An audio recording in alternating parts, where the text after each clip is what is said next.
Ketentuan NPOP-TKP.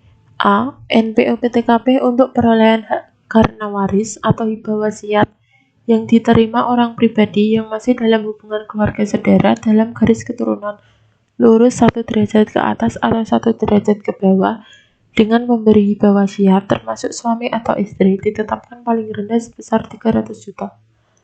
B. NPOP-TKP untuk perolehan hak rumah sederhana sehat atau RSH dan rumah susun sederhana ditetapkan sebesar 55 juta. C.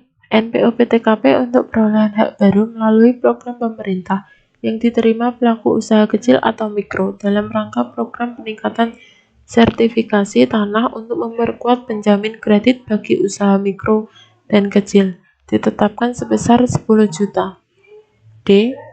NPOP-TKP untuk perolehan hak selain perolehan hak sebagaimana dimaksud pada huruf A, B, dan C di atas ditetapkan paling rendah sebesar 60 juta. E. Dalam hal NPOP-TKP yang ditetapkan pada huruf D lebih besar daripada NPOP-TKP yang diterapkan pada huruf B dan C, maka NPOP-TKP untuk perolehan hak pada huruf B dan C ditetapkan sama dengan NPOP-TKP sebagaimana ditetapkan pada huruf D. Yang selanjutnya yaitu cara perhitungan pajak. Menurut Undang-Undang Nomor 28 Tahun 2009 Pasal 89, rumus BPHTB sama dengan NPOP dikurangi NPOP-TKP kemudian dikalikan dengan tarif. Atau bila NJOP digunakan sebagai dasar pengenaan, maka rumus BPHTB menjadi BPHTB sama dengan NPOP-KP dikalikan dengan tarif. Tarifnya di sini yaitu sebesar 5%. Contoh soal. Yang pertama yaitu pada tanggal 2 Agustus 2011, Tuan Afafa membeli tanah yang terletak di Kelurahan Maguwo Harjo dari Nona Siva dengan nilai perolehan objek pajak atau NPOP sebesar 260 juta. Sedangkan nilai jual objek pajak yang digunakan sebagai dasar pengenaan PBB adalah sebesar 150 juta. Nilai perolehan objek pajak tidak kena pajak atau NPOP-TKP untuk perolehan hak karena jual beli untuk Kabupaten Sleman adalah sebesar 60 juta. Maka besarnya BPHTB yang terhutang adalah perhitungannya yaitu NPOP sama dengan 260 juta dikurangi dengan NPOP-TKP sebesar 60 juta. Maka diperoleh NPOP kena pajak sebesar 200 juta. Untuk mencari BPHTB terhutang yaitu 5% dikalikan dengan 200 juta, maka diperoleh hasil sebesar 10 juta.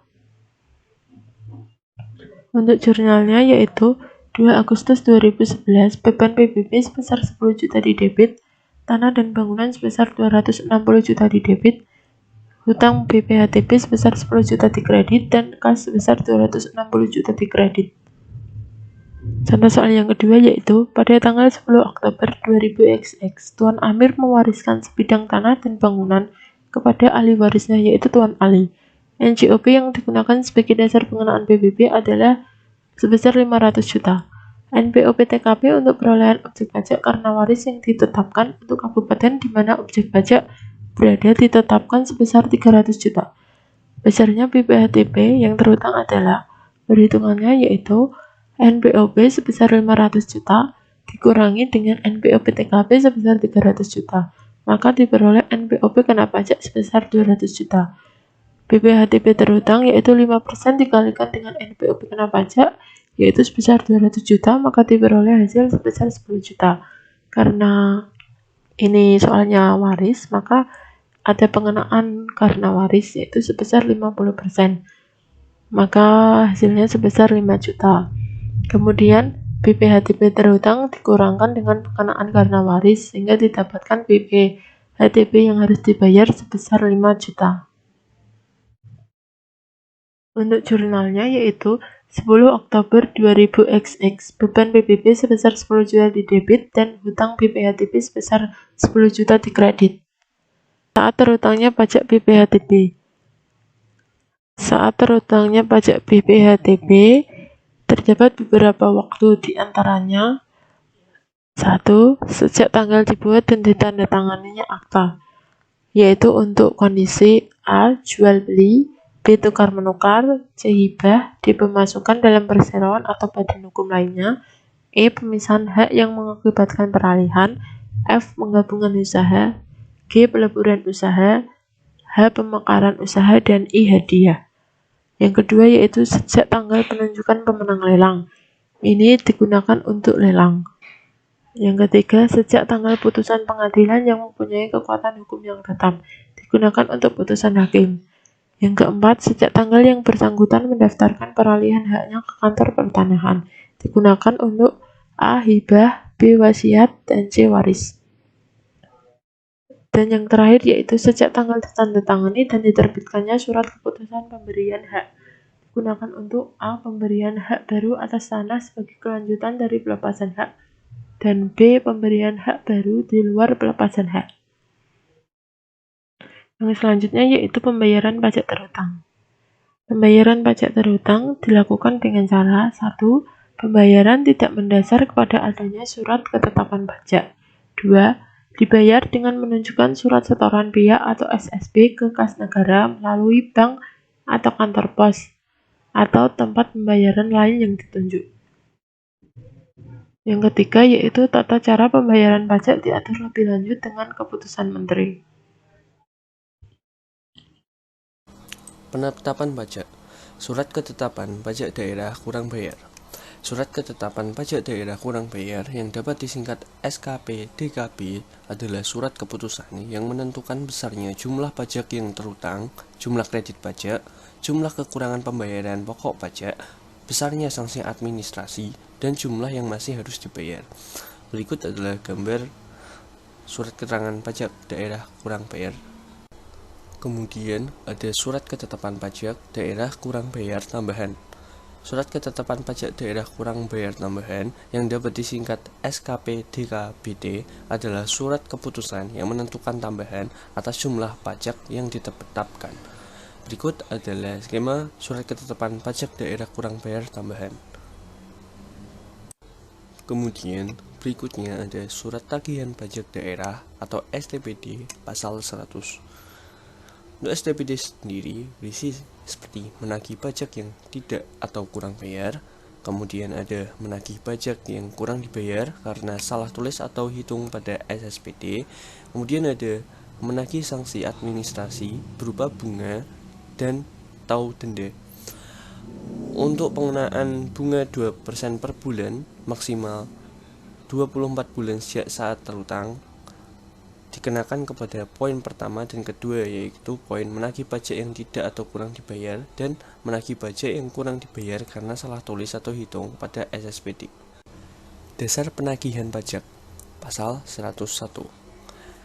Ada SPPT, SKPD, SKPDKB, kemudian ada SKPDKBT, ada STPD, kemudian ada surat keputusan pembetulan, surat keputusan keberatan, dan putusan banding yang menyebabkan jumlah pajak yang harus dibayar bertambah, merupakan dasar penagihan pajak dan harus dilunasi dalam jangka waktu paling lama 1 bulan sejak tanggal diterbitkan. Kemudian ada jatuh tempo waktu, yaitu harus dilunasi dalam jangka waktu paling lama 1 bulan sejak diterima oleh wajib pajak. Kemudian, tata cara penagihan pajaknya diatur dengan Perda. Kemudian, ada keberatan BPHDB. Di sini ada 2 proses pengajuan. Yang pertama, proses pengajuan keberatan. Untuk proses pengajuan keberatan sendiri melalui pengiriman kepada kepala daerah maksimal 3 bulan sejak diterima. Kemudian kepala daerah maksimal 12 bulan harus membuat keputusan yang mana berisi ditolak, diterima, atau menambah. Untuk yang kedua, proses pengajuan banding. Untuk proses pengajuan banding sendiri, SK keberatan dilihat dulu apakah wajib pajak menolak atau wajib pajak menerima. Jika wajib pajak menolak, maksimal 3 bulan setelah SK keberatan diterima, maka dikirim ke pengadilan pajak. Apabila wajib pajak menerima, maka langsung dilakukan pembayaran. Pengurangan BPHTB. Dasar hukum pasal 107 Undang-Undang Nomor 28 Tahun 2009. Pengurangan BPHTB yaitu SPPT, SKPD, SKPDKB, SKPDKBT atau STPD, SKPDN atau SKPDLB. Terdapat yang pertama ada kesalahan tulis, yang kedua ada kesalahan hitung, yang ketiga kekeliruan penerapan ketentuan tertentu dalam peraturan perundang-undangan perpajakan daerah. Maka wajib pajak dapat mengajukan surat permohonan pengurangan yang ditujukan kepada kepala daerah. Maka kepala daerah dapat A. Mengurangkan atau menghapuskan sanksi administratif berupa bunga denda dan kenaikan pajak yang terutang menurut peraturan perundang-undangan perpajakan daerah. Dalam hal sanksi tersebut dikenakan karena kekhilafan wajib pajak atau bukan karena kesalahannya. Kemudian B. Mengurangkan atau membatalkan SPPT, SKPD, SKPDKB, SKPDKBT atau STPD, SKPDN atau SKPDLB yang tidak benar. Kemudian yang C, mengurangkan atau membatalkan STPD. Yang kemudian poin D, membatalkan hasil pemeriksaan atau ketetapan pajak yang dilaksanakan atau diterbitkan tidak sesuai dengan tata cara yang ditentukan. Dan yang E, mengurangkan ketetapan pajak terutang berdasarkan pertimbangan kemampuan membayar wajib pajak atau kondisi tertentu objek pajak. Selanjutnya yang akan dibahas adalah bab bea materai. Adapun pengertian bea materai secara umum. Bea materai adalah pajak atas dokumen yang bersifat perdata dan dokumen untuk digunakan di pengadilan. Adapun pengertian-pengertian yang lain yaitu dokumen adalah sesuatu yang ditulis atau tulisan dalam bentuk tulisan tangan, cetakan, atau elektronik yang dapat dipakai sebagai alat bukti atau keterangan.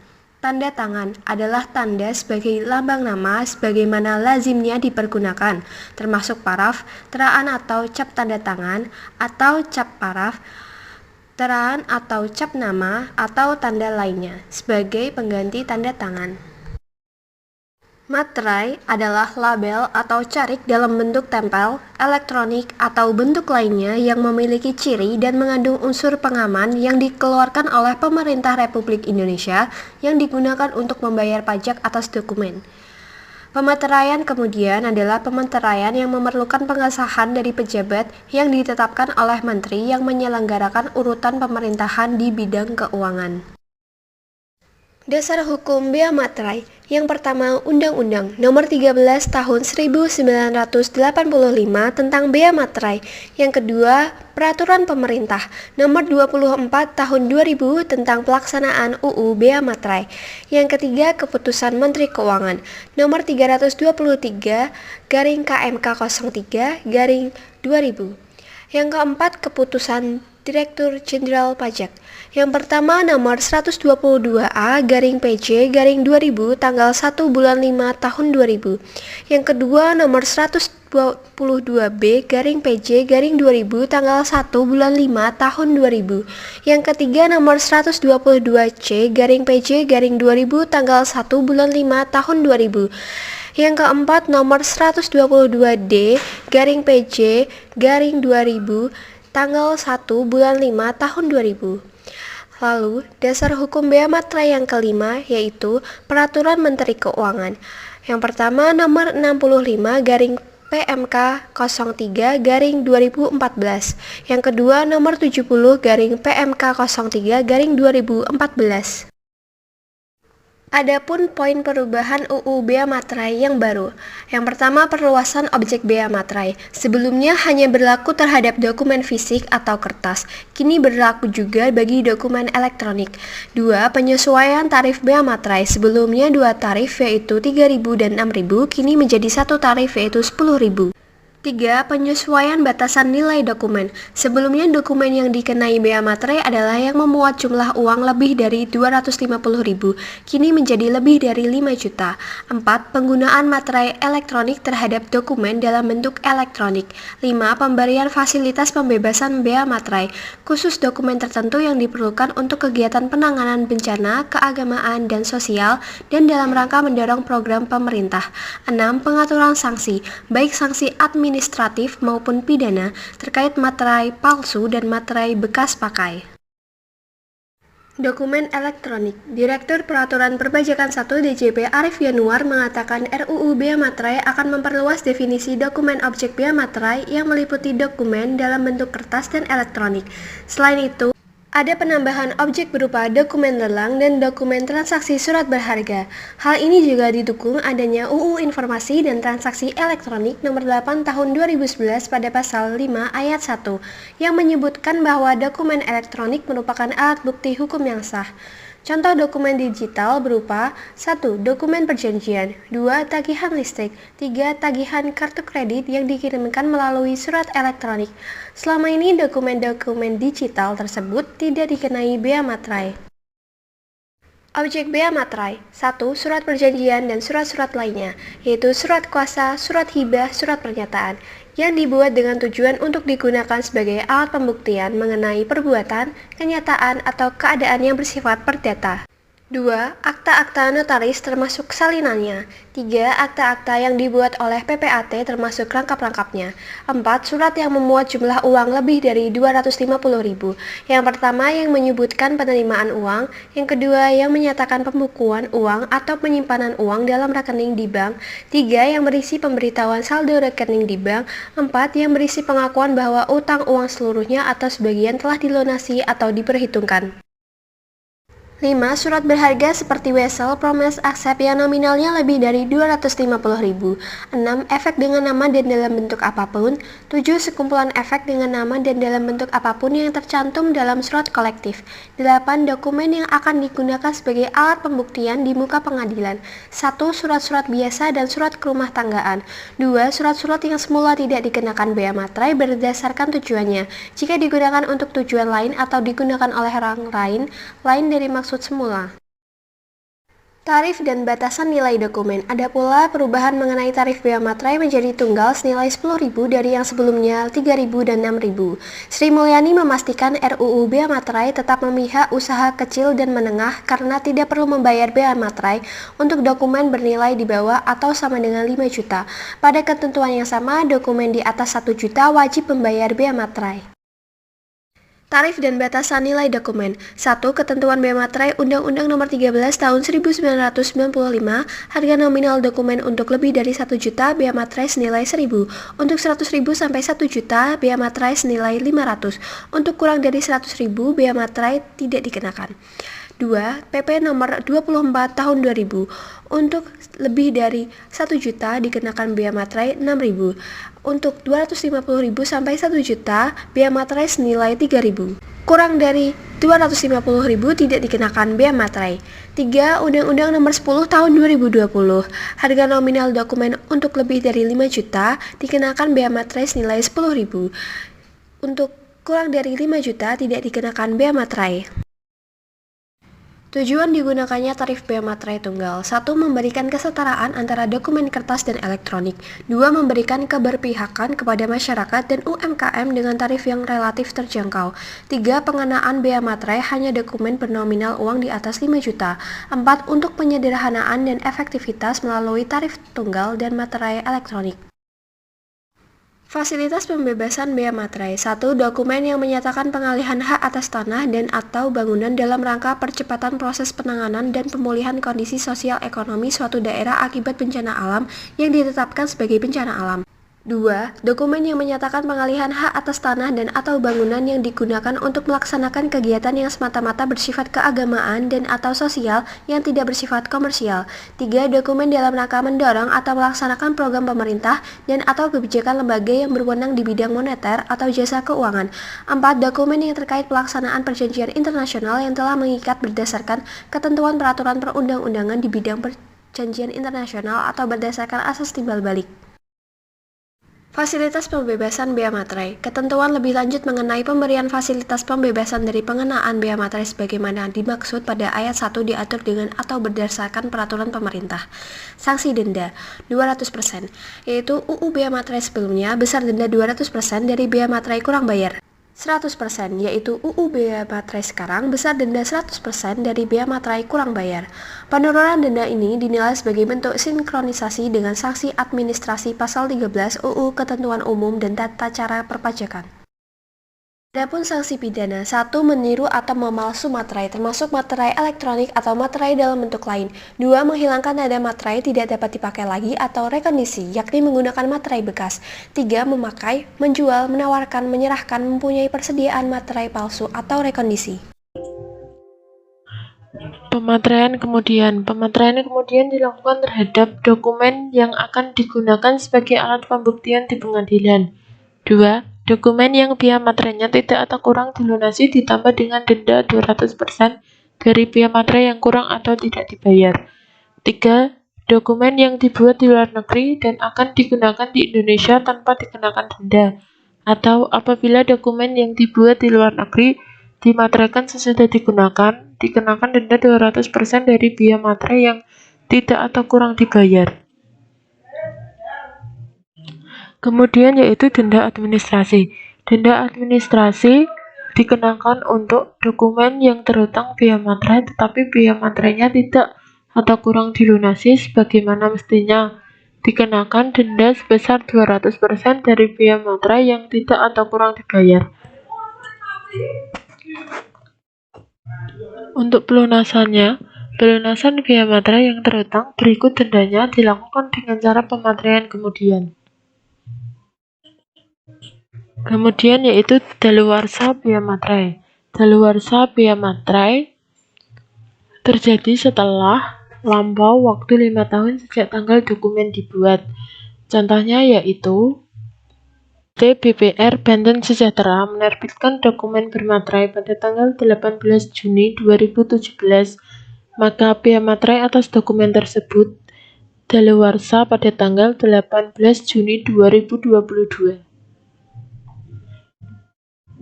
Nah, untuk selanjutnya mengenai tarif bea materai. Di antaranya ada materai tempel dengan nominal Rp3.000, lalu materai tempel dengan nominal Rp6.000. Ini berdasarkan peraturan pemerintahan nomor 24 tahun 2000, berlaku mulai 1 Mei 2000. Lalu selanjutnya ada materai tempel dengan nominal Rp10.000, berdasarkan Undang-Undang nomor 10 tahun 2020 pasal 5, ini berlaku mulai 1 Januari 2021. Lalu selanjutnya saya akan menjelaskan mengenai dokumen yang terutang pada bea materai tarif masing-masing. Untuk yang pertama, dokumen yang terutang bea materai tarif Rp6.000. Untuk objek atau bentuk dokumennya, yang pertama surat perjanjian dan surat-surat lainnya seperti surat kuasa, surat hibah, surat pernyataan yang dibuat dengan tujuan untuk digunakan sebagai alat pembuktian mengenai perbuatan, kenyataan, atau keadaan yang bersifat perdata. Yang kedua, akta-akta notaris termasuk salinannya. Yang ketiga, akta-akta yang dibuat oleh PPAT termasuk rekap-rekapnya. Untuk yang keempat, surat yang memuat jumlah uang lebih dari Rp250.000. Seperti yang menyebutkan penerimaan uang, yang menyatakan pembukuan uang atau penyimpanan uang dalam rekening di bank, yang berisi pemberitahuan saldo rekening di bank, atau bisa juga yang berisi pengakuan bahwa utang uang seluruhnya atau sebagian telah dilunasi atau diperhitungkan. Lalu untuk yang kelima, surat berharga itu seperti vessel, promise, asset yang mempunyai harga nominal lebih dari Rp1.000.000. Yang keenam, efek atau sekumpulan efek dengan nama dan dalam bentuk apapun yang tercantum dalam surat kolektif. Terakhir, dokumen yang akan digunakan sebagai alat pembuktian di muka pengadilan seperti surat-surat biasa, surat kerumah tanggaan, dan surat-surat yang semula tidak dikenakan bea materai. Selanjutnya mengenai dokumen yang terutang bea materai tarif Rp3.000. Untuk objek atau bentuk dokumennya seperti yang pertama, surat yang memuat jumlah uang lebih dari Rp250.000 sampai dengan Rp1.000.000. Seperti yang menyebutkan penerimaan uang, yang menyatakan pembukaan uang atau penyimpanan uang dalam rekening di bank, surat yang berisi pemberitahuan saldo rekening di bank, atau bisa juga surat yang berisi pengakuan bahwa utang uang seluruhnya atau sebagian telah dilunasi atau diperhitungkan. Untuk objek yang kedua yaitu surat berharga seperti wesel, promise, escape yang mempunyai harga nominal lebih dari Rp250.000 sampai dengan Rp1.000.000. Untuk objek yang ketiga yaitu efek atau sekumpulan efek dengan nama dan dalam bentuk apapun yang mempunyai nominal sampai dengan Rp1.000.000. Terakhir, cek dan biljet giro tanpa batas pengenaan besarnya harga nominal. Lalu dokumen yang terutang biaya materai pada tarif 10.000.